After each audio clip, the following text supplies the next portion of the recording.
Hello students, कल जो हमने एक वीडियो बनाया था सिक्कों से रिलेटेड हिंदी मीडियम स्टूडेंट्स के लिए, आज मैं उसको प्रायिकता में फिट इन करूँगी। तो एक मैंने क्वेश्चन आपका ले लिया जिसमें एक्सपेरिमेंट क्या है, 2 सिक्कों को उछालना। मीन्स आप कितने सिक्के उछालेंगे? 2 उछालेंगे। फिर उसमें ही क्वेश्चन में ही एक घटना होगी, उस प्रयोग में एक घटना होगी। घटना हमारा क्वेश्चन होगा, हमसे जो पूछा जाएगा। तो जैसे ही मेरे से पूछा 2 सिक्कों को उछालना, कल के वीडियो से मैंने उसके सारे आंसर्स लिख लिए। HH, HT, TH, TT ये कैसे बनते हैं आपको 2-3 तरीके से समझा गया। इन पूरे आंसर्स का जो हम सेट बना देते हैं उसको बोलते हैं हम S। ठीक है, सभी संभव परिणाम, सैंपल स्पेस, आप हिंदी इंग्लिश जिसमें ही पढ़ रहे हैं आप उसको S लिखते हैं, राइट। पहला काम आप एक्सपेरिमेंट लिख देंगे जो आपको करने को बोला गया है। उसके बाद आप ढूंढेंगे मेरा क्वेश्चन क्या है, E कॉलन इन्वर्टेड कॉमर्स के बीच में आप अपना एक्सपेरिमेंट लिख देंगे। ठीक है, इसको बोलते हैं इवेंट या घटना। फिर आप फॉर्मूला लिख देंगे, फॉर्मूला आ गया। नेक्स्ट स्टेप में आप जो भी एक्सपेरिमेंट दिया है उसके पूरे आंसर्स लिख देंगे, राइट। अब फॉर्मूला क्या है, ई जो हमारी घटना है के अनुकूल परिणामों की संख्या, ये क्या होता है मैं भी बताती हूँ, और सभी संभव परिणामों की संख्या। अब मैंने इसकी संख्या काउंट कर ली, सभी संभव परिणामों की संख्या कितनी है, 1 2 3 4। हमारा हाफ काम हो गया, मुझे इसका आंसर मिल गया। फिर हम इधर जाएंगे, घटना के अनुकूल परिणामों की संख्या। मेरी घटना क्या थी, एक चित्त का आना। इन सब आंसर्स में से एक चित्त, एक हेड कितनी बार आया है, यहाँ नहीं आया, यहाँ आ गया, यहाँ आ गया और यहाँ नहीं आया। तो मेरे 2 देखो, ई के अनुकूल परिणाम कौन से थे, HT, TH। अब इनकी संख्या गिननी है, ये बात आप ध्यान देंगे। ये कितने, 1 और 1 2। तो मैंने क्या किया, ई के अनुकूल परिणामों की संख्या क्या है, 2, ये निकाल दी।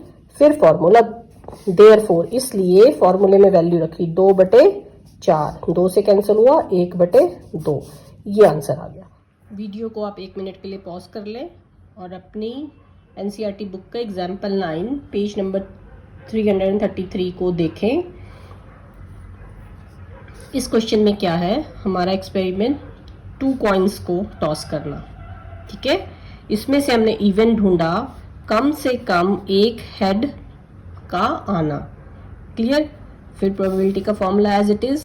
अब इसमें आप घटना देखिए, घटना हमारी क्या थी, घटना हमारी थी कम से कम एक चित्त प्राप्त करना।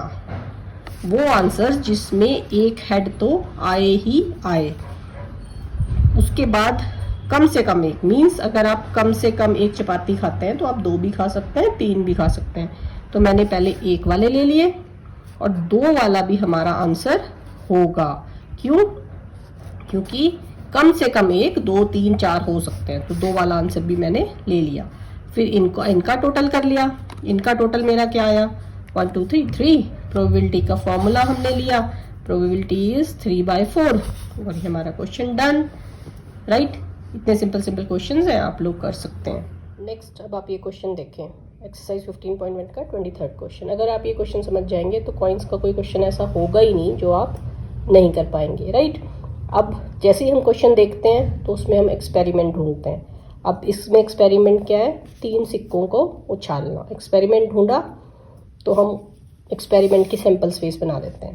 3 सिक्कों को उछालना, तो मैंने आपको बताया था कि क्या 2⁻3, टोटल कितनी हो जाएंगी, 8 हमारे पास सैंपल स्पेस की परिणाम होंगे। वो हम कैसे करते हैं, 8 का आधा हाफ 4, तो 4 टाइम्स मैं H लिख दूंगी, 4 टाइम्स मैं लिख दूंगी टेल, यहाँ फिट करनी पड़ेगी। फिर 4 का half 2, 2 times H, 2 times tail, H H T T। फिर 1 time H, 1 time tail, H T H T।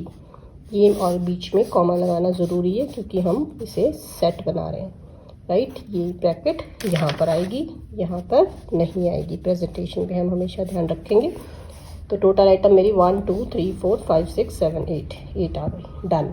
देखो मैं अपना प्रोबेबिलिटी क्या लिखने का स्टाइल चेंज ही नहीं कर रही हूँ, पेंसिल लेके सिर्फ ये चेंज करूँगी, ये चेंज करूँगी, ये चेंज करूँगी और ये फिगर चेंज करूँगी, मेरा क्वेश्चन हो गया। फिर हमने अपनी प्रोबेबिलिटी का फॉर्मूला लिख दिया, फॉर्मूला पूरा लिख के संख्या तक जाना ज़रूरी है। तो मैंने 50 ये वाला काम तो मैंने कर भी लिया।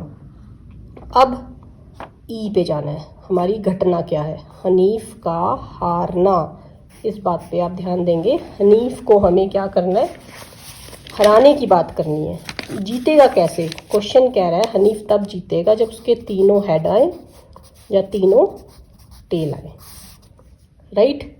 तो तीनों हेड आए या तीनों टेल आए, ये कंडीशन हमें नहीं चाहिए, तब वो विन कर जाएगा।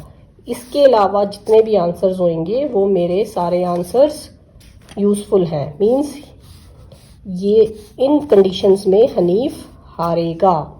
इन दोनों कंडीशंस को हमने छोड़ देना है। क्लियर, बार बार बोल रही हूँ, हमें हारना वाले काउंट करने हैं।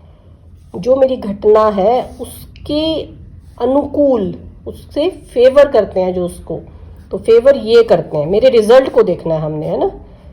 इस क्वेश्चन से रिलेटेड जो रिजल्ट होगा, तो कितने हैं ये 1 2 3 4 5 6। ई के अनुकूल परिणाम हम यहाँ सारे कॉपी कर देंगे। अगर हमें बहुत अच्छा क्वेश्चन करना है, ये आप नीचे कॉपी कर दें, ब्रैकेट बंद कर दें। इनकी अनुकूल परिणामों की संख्या कितनी आ गई है, 6। तो ऊपर क्या लिखते हैं, जो कम वाला आंसर आता है इसमें से जो हमारा क्वेश्चन का आंसर होता है, ये टोटल आंसर्स होते हैं, ये क्वेश्चन के आंसर, घटना के आंसर होते हैं। ये कितने, 6। तो ऊपर 6, टोटल 8, आंसर 3/4। हमारा प्रोबेबिलिटी का क्वेश्चन हो गया। बस आपके इतने ही क्वेश्चन हैं। घटना आपकी चेंज हुई, ये वाली 2 चीज़ चेंज होती हैं और आंसर चेंज होता है, बस प्रोबेबिलिटी आपकी इतनी है। सबसे बड़ा क्वेश्चन मुझे लगता है यही था। अगर इसी क्वेश्चन में कोई और क्वेश्चन पूछना है तो आप उसी में चल दो। मैं इसी में एक और एग्जांपल देती हूँ। अगर मेरी घटना यहाँ पे आ जाती हनीफ का जीतना, तो मैं यहाँ पर ई के अनुकूल परिणाम में सिर्फ ये 2 डाल देती, ये और ये, तो ये आंसर, ये फिगर मेरी हो जाती 2। प्रोबेबिलिटी मेरी क्या हो जाती, 2/8, कैंसिल आउट करते 1/4। बस प्रोबेबिलिटी इतनी सी है, और जितने भी मार्क्स के क्वेश्चन आते हैं आपके पूरे मार्क्स आएंगे। लिखने का फॉर्मेट आपका यही होना चाहिए, पहले एक्सपेरिमेंट, फिर घटना इवेंट, फिर प्रोबेबिलिटी की फॉर्मूला, फिर सैंपल स्पेस मतलब सारे के सारे आंसर्स, फिर इनकी गिनती, काउंटिंग, संख्या, फिर जो हमारे क्वेश्चन के फेवरेबल आंसर हैं जो हमें चाहिए वो सारे लिख देंगे, फिर उनकी संख्या लिख देंगे, प्रोबेबिलिटी के फॉर्मूले में वैल्यू डाल देंगे। आप बहुत सारे केसेस में अगर ये नहीं भी लिखते और सीधे ऊपर से काउंट करके लिख लेते हैं तो भी आपके मार्क्स पूरे आएंगे। Thank you.